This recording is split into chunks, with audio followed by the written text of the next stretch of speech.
¿Qué tal, amigos? Bienvenidos de nuevo a la segunda temporada de Escalofríos Podcast. ¡Yeah! ¡Regresamos! ¡Regresamos!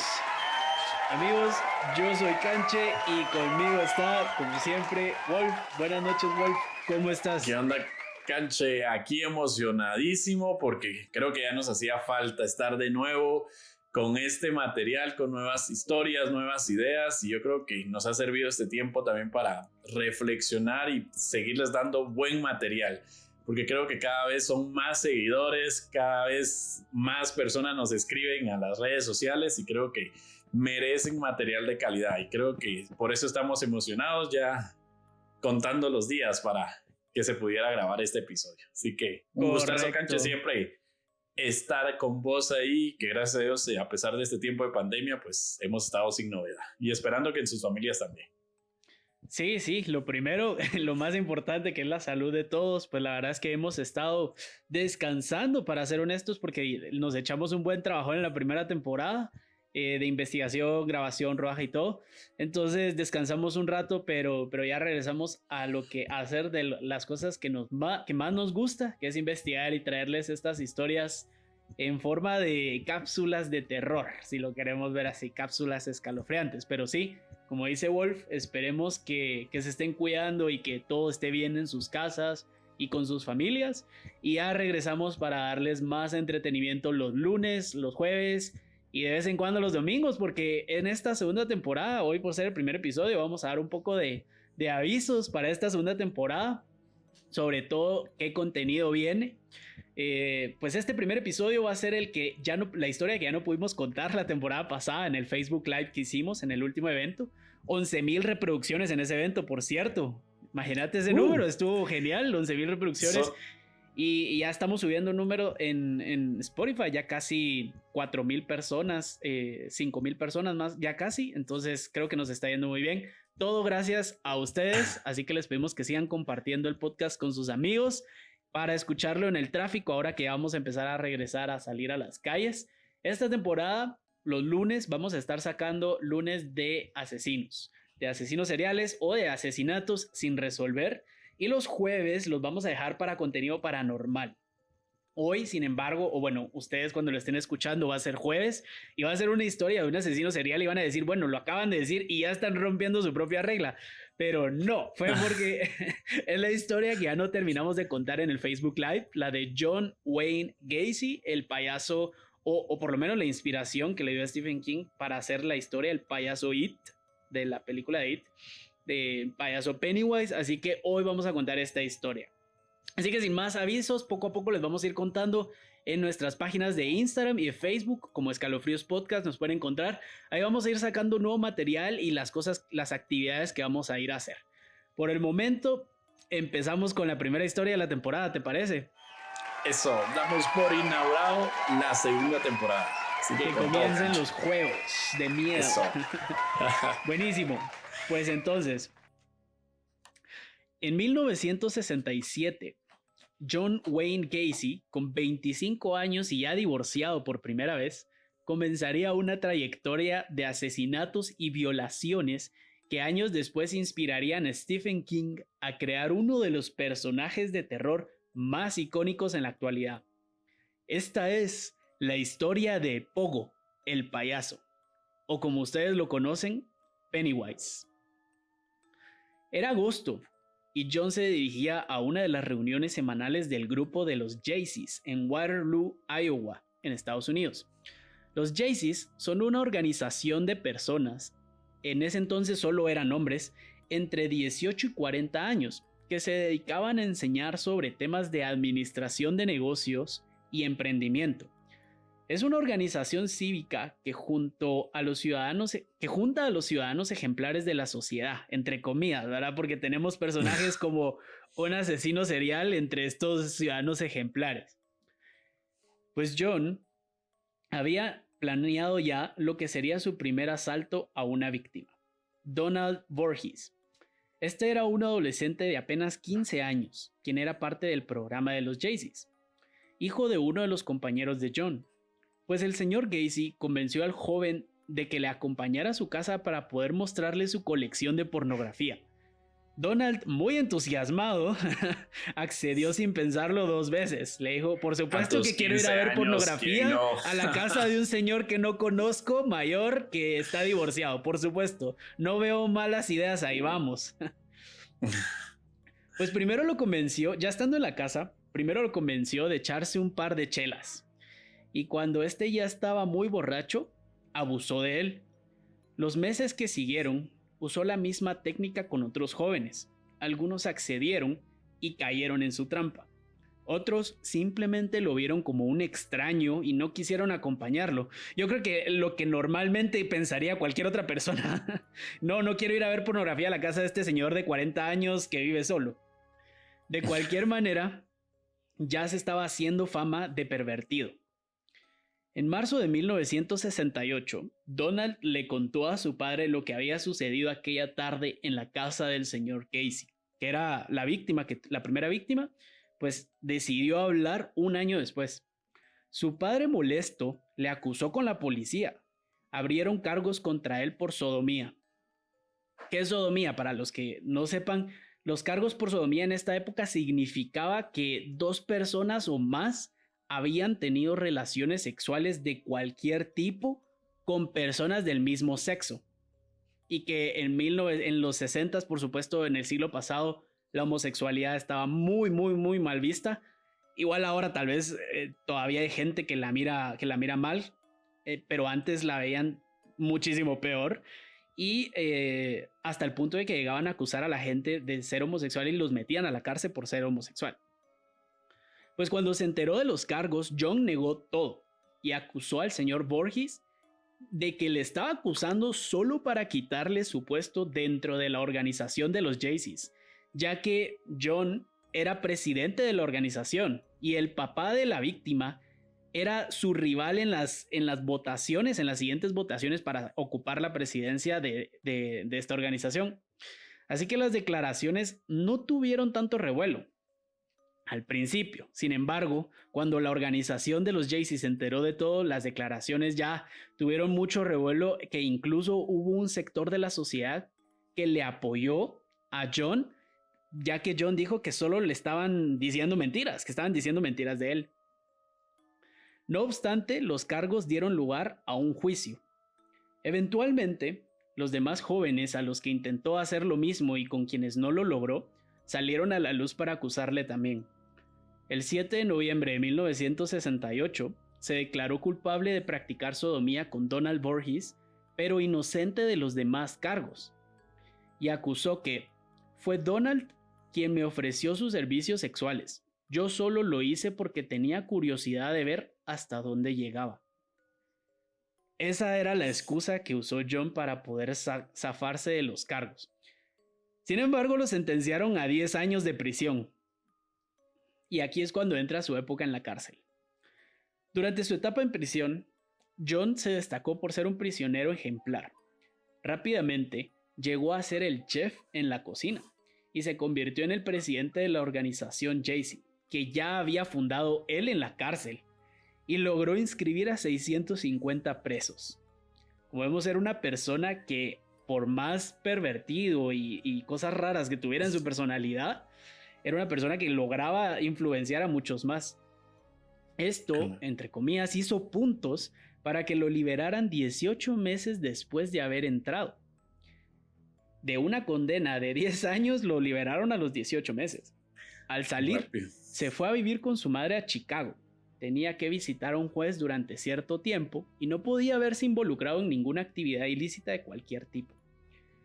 Aunque esto no lo detuvo, ya que a los 6 meses de salir bajo libertad condicional, intentó violar a otro chico, a quien había ofrecido jalón o aventón, para quienes no nos escuchan desde Guatemala, a quien le había ofrecido aventón en la terminal de buses. El chico escapó y lo denunció, pero esta denuncia no tuvo lugar en la corte, y en la corte de Iowa nunca se enteraron, por lo que 2 meses después era un hombre libre. ¿Qué fue lo que pasó aquí? La sentencia se la había declarado en Iowa, pero él se fue a vivir con su mamá a Chicago, y en Chicago cometió este delito. el chico lo denunció en Chicago, pero como la corte de Chicago nunca le notificó a la corte de Iowa y él estaba bajo libertad condicional, nunca se enteraron en Iowa y por lo tanto él quedó libre. Y aquí es cuando se pone más tenebroso el asunto. John Gacy era un emprendedor nato, como lo vamos a ver más adelante. Al salir de la cárcel, creó un negocio de reparaciones de casa a domicilio. Conocía muy bien cómo hacer negocios y administrarlos, por lo que en poco tiempo llegó a ganar hasta $200,000 al año. Que en esa época, en los 70s, hice la conversión a cuántos dólares serían al año en esta época y serían alrededor de 1.3 millones de dólares de ahora. Un negocio. Un negocio, y no solo un negocio, una persona muy emprendedora y que se puso a trabajar desde temprana edad y que más adelante vamos a ver cuál era su actitud hacia el trabajo y que llegó a hacer $200,000 al año, 1.3 millones de dólares de ahora, que es, la verdad es que es admirable esa cifra en cuanto a esfuerzo laboral.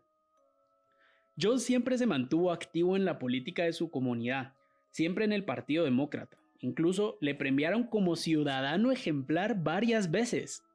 Se volvió a casar, esta vez con una viuda que ya tenía 2 hijas, y se mudó a una casa grande.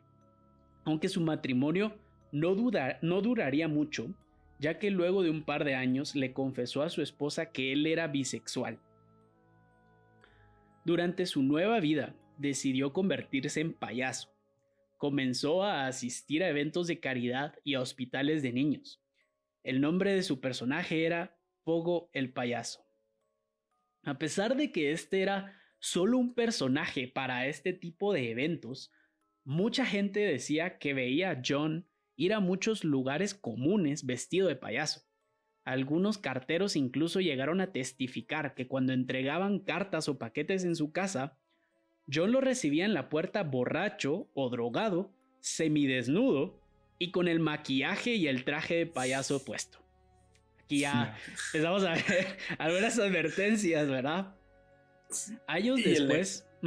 Y solo me surge la duda, ¿y el negocio que tenía lo dejó a un lado? Él siempre... No. ¿O lo seguía de la mano?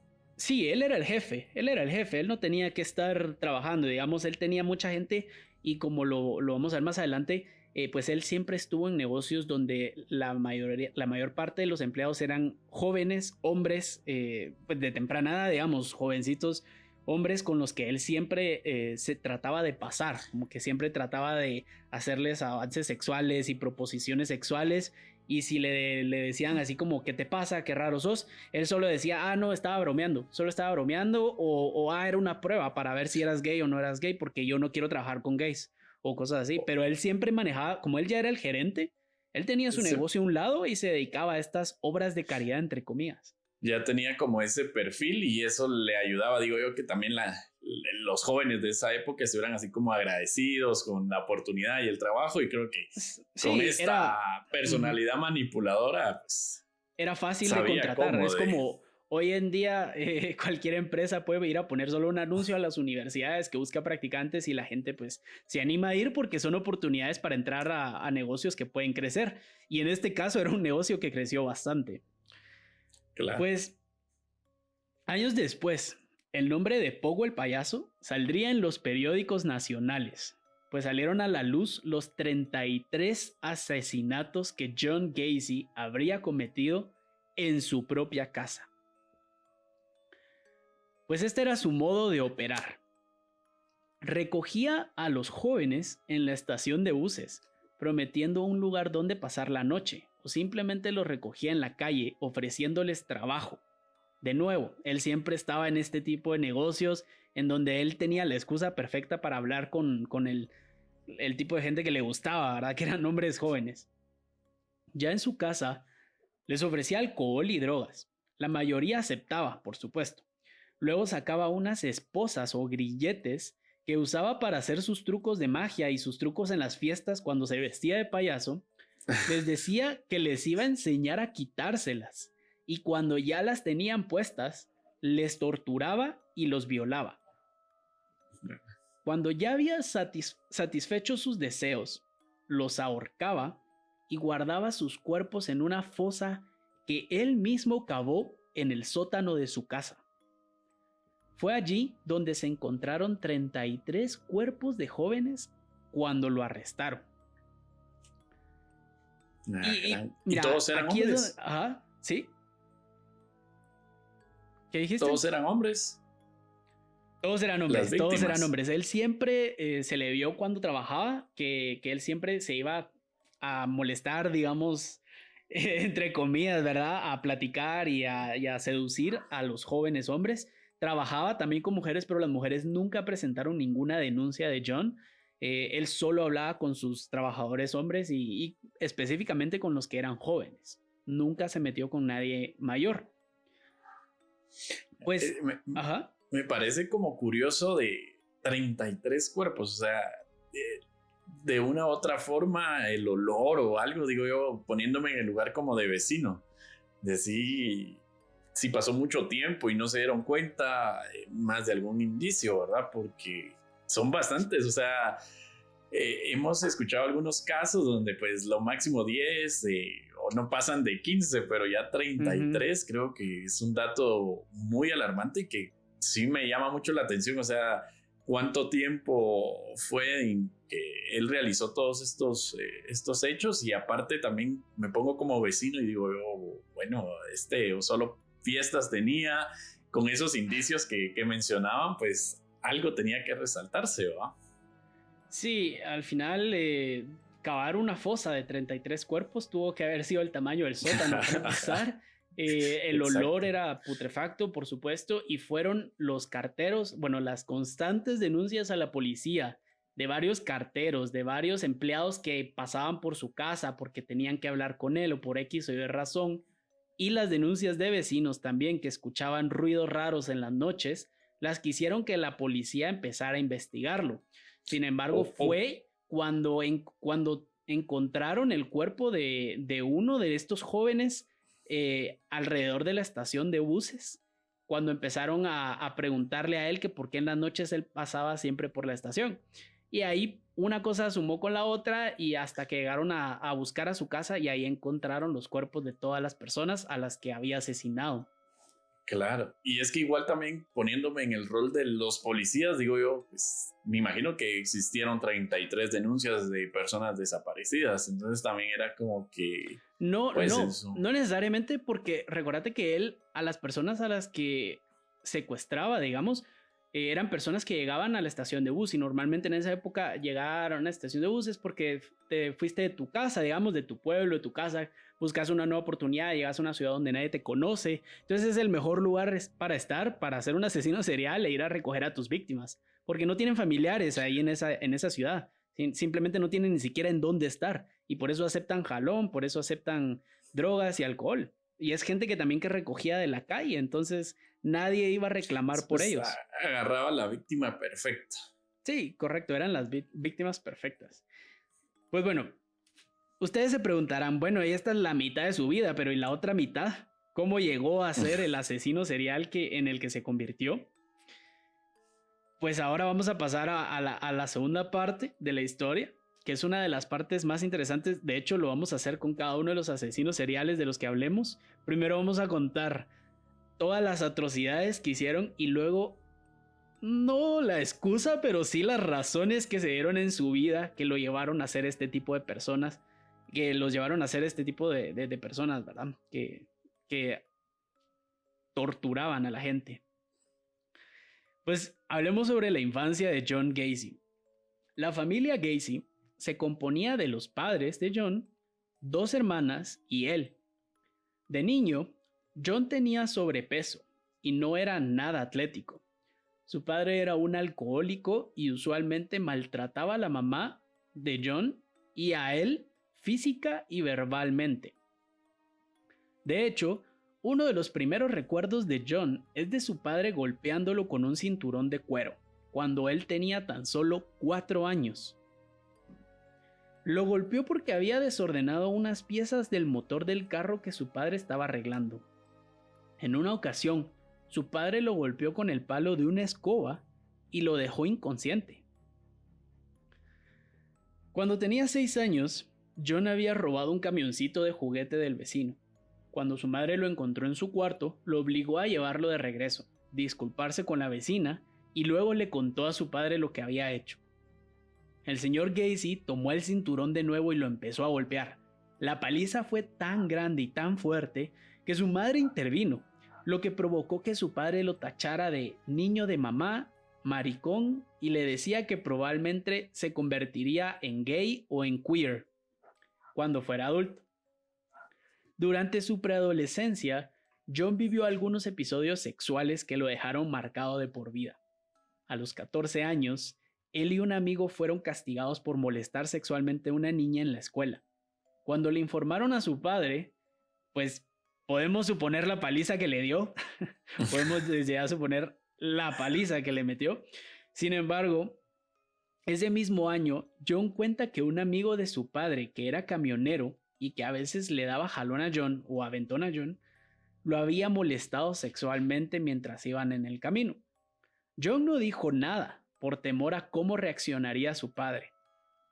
Si de por sí ya le decía que era maricón solo porque su mamá lo defendía, no me imagino la paliza que le hubiera metido, los golpes que le hubiera metido si se hubiera enterado de esto. Por supuesto que obviamente en este tipo de casos el padre va a culpar a John, no va a culpar al amigo camionero, sino obviamente va a culpar a John por ser él el provocador, ¿verdad? Estábamos en una época donde el pecado mayor era ser homosexual y entonces no había excusa que te valiera.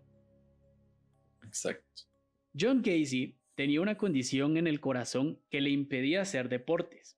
Incluso, durante una época en su vida, comenzó a experimentar episodios en los que se desmayaba. Pasó gran parte de su adolescencia en hospitales por esta condición. Mientras él estaba en la cama del hospital, su padre se pasaba diciendo que solo lo hacía para llamar la atención. Amigos de la infancia de John contaron a la policía años luego que su padre lo golpeaba a veces sin siquiera tener una razón. Solamente le gritaba y comenzaba a golpear. Un amigo muy cercano de la familia, que era vecino, dijo que una vez vio cómo el padre le pegaba a John y que John solo levantaba las manos y se cubría la cara. Nunca intentó golpear de regreso a su padre, aun cuando ya era adolescente mayor, después de sus 18 años. Y efectivamente, ya teniendo 18, John se mantenía buscando trabajo siempre. Trabajó recogiendo chatarra, limpiando carros e incluso en una morgue, en donde tuvo uno de sus primeros episodios bizarros, ya que en un momento en el que él era asistente en la morgue, y un momento en el que el jefe, digamos, o el doctor que revisa los cuerpos y todo, que prepara los cuerpos, había salido de la oficina. Él se quedó, abrió el ataúd del cuerpo de un joven hombre, de un hombre como de 20 años, y se metió al ataúd con el cuerpo de este joven. Ya adentro empezó a acariciar el cuerpo. Wow. Por Capaz unos que minutos. hasta lo desnudó y todo el rollo. Pues no sé cómo ha estado el cuerpo, pero según la información que encontré, lo empezó a acariciar, lo empezó como a acomodarse junto a él. Hasta después de unos minutos como empezó a entrar en shock. Él se sintió asustado en el momento de lo que estaba haciendo y terminó saliéndose de ahí. Nunca se lo contó a nadie, sino hasta después a la policía, explicándole que fueron las primeras veces que se dio cuenta que él tenía sentimientos muy fuertes por los hombres, y que fue cuando empezó a darse cuenta que era bisexual. Sin embargo, no tiene relación también con el hecho de que era el cuerpo de una persona, el cadáver de una persona, algo muy, muy, muy extraño, y lo que lo traumó y que personalmente creo que le quitó sensibilidad a John. El hecho de tratar un cadáver como que si fuera cualquier cosa, creo que te quita respeto por las personas que siguen vivas. Claro.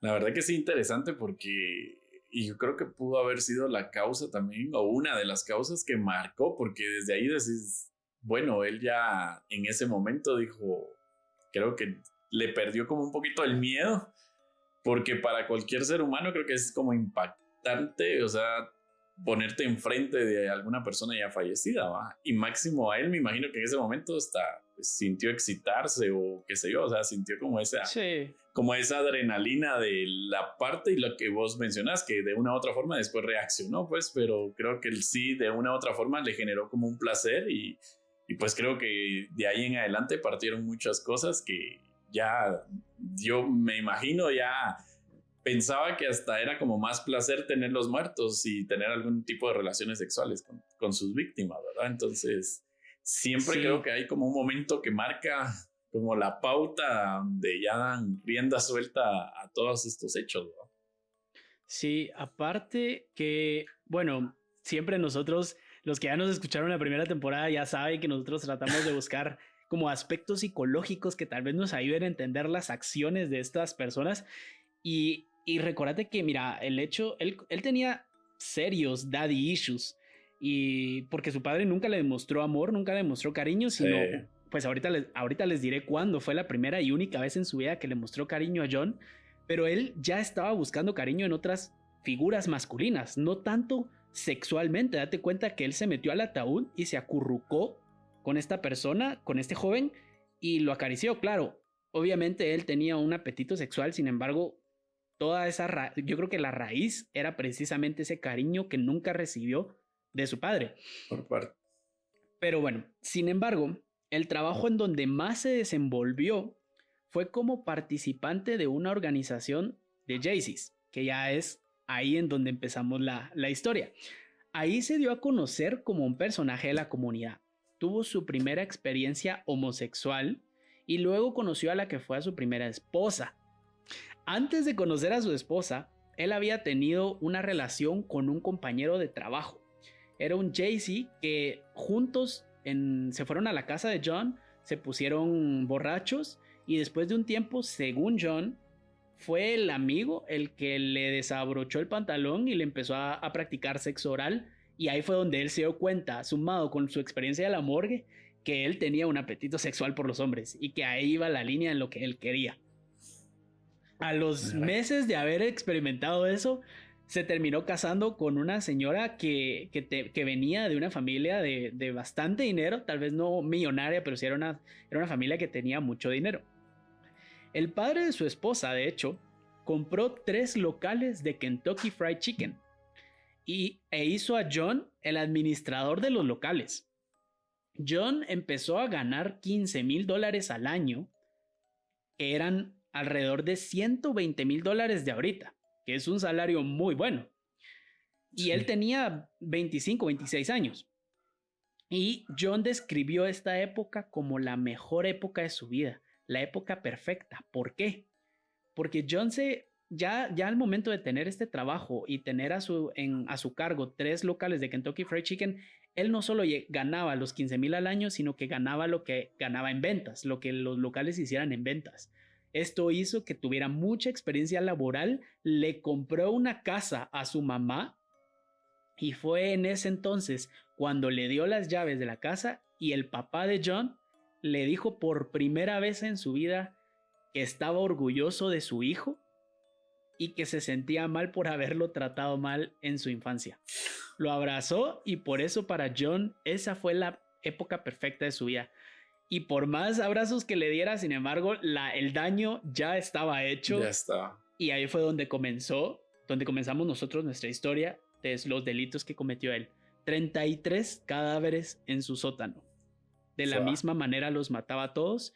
Y de hecho de ahí vino la inspiración de Stephen King de dibujar a un payaso, de describir, porque no dibuja, de describir a un payaso, un asesino payaso en sus libros.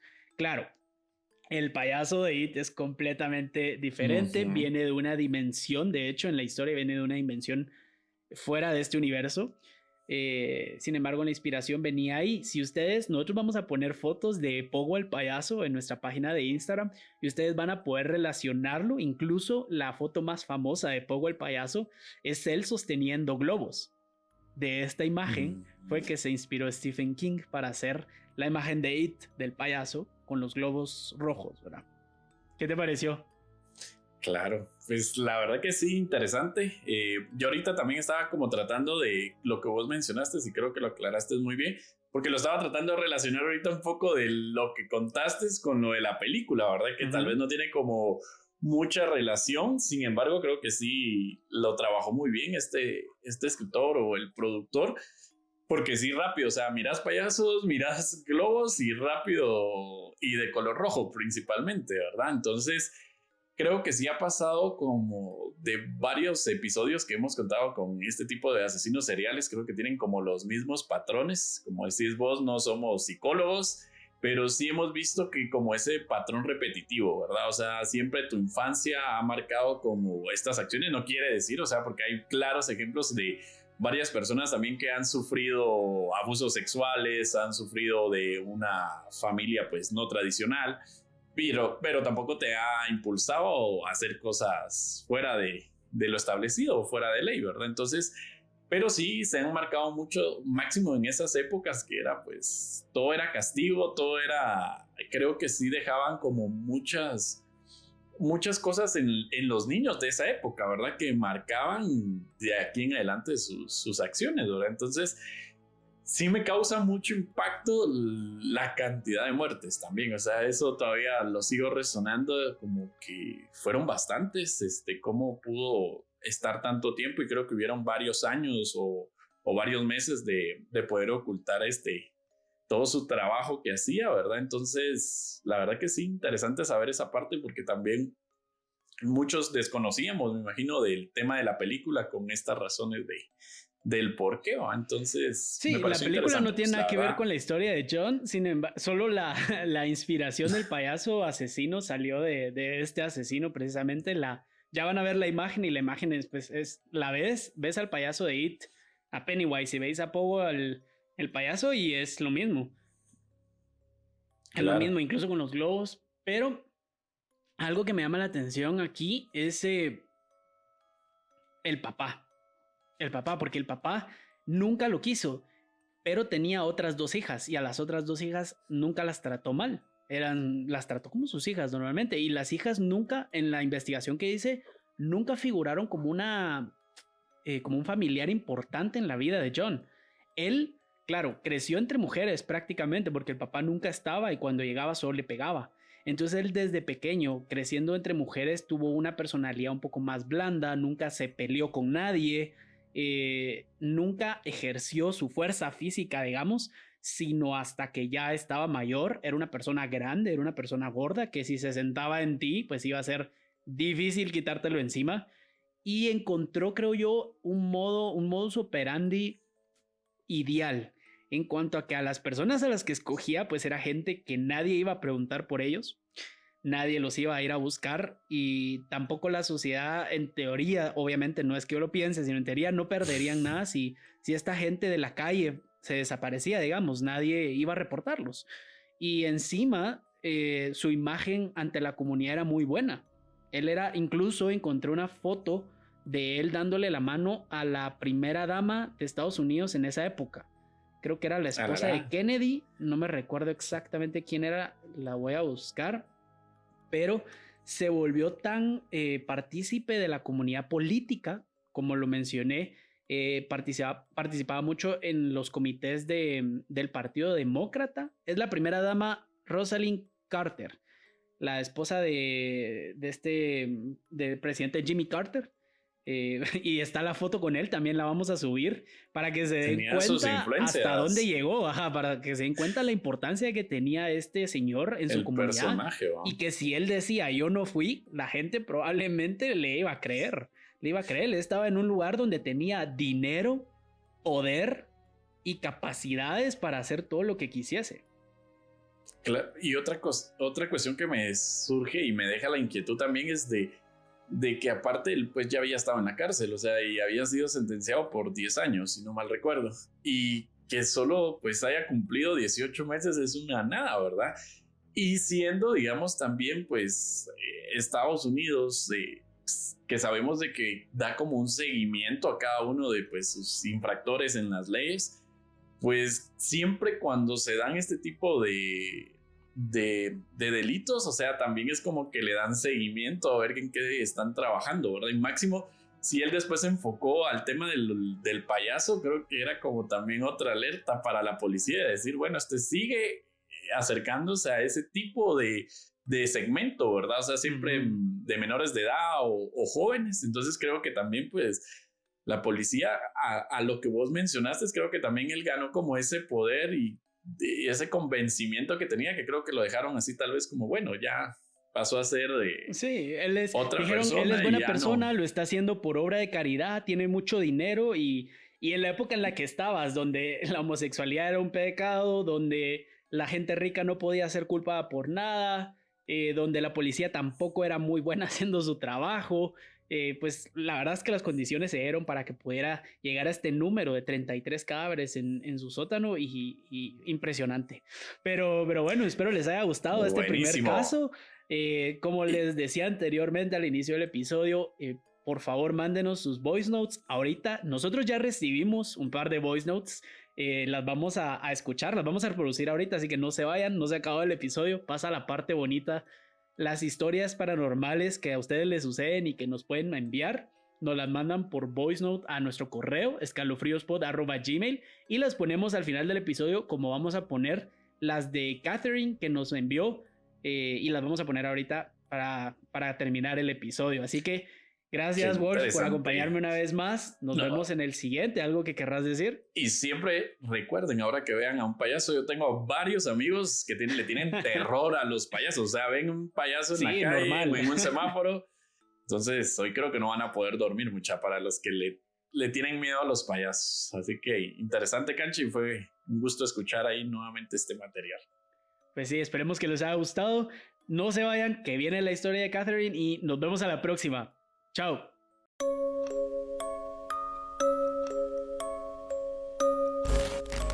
Hola muchachos, ¿qué tal? Espero que estén bien. Les voy a contar una anécdota breve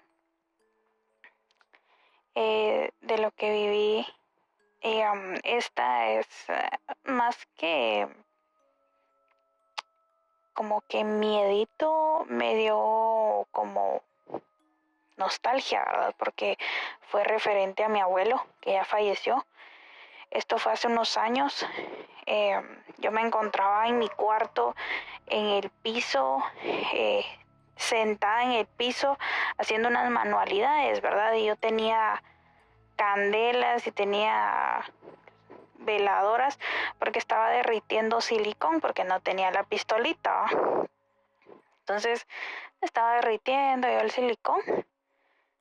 Mi abuelo tenía poco de haber fallecido, recuerdo,